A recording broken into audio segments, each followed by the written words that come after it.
In this video, I'll show you how to hide the view count on your Instagram Reels.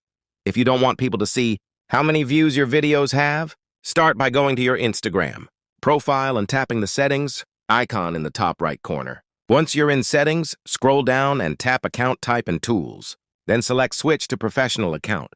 Tap next, choose a category, and continue. Now select whether you want to be a creator or a business account.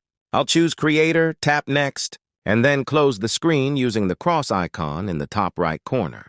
After switching to a professional account, go back to settings, scroll down, and tap creator tools and controls. Next, select view counts on profile and turn on the option that says hide view counts. Now return to your Instagram profile and your real view counts will be hidden. That's it for this video. Make sure to like and subscribe for more videos.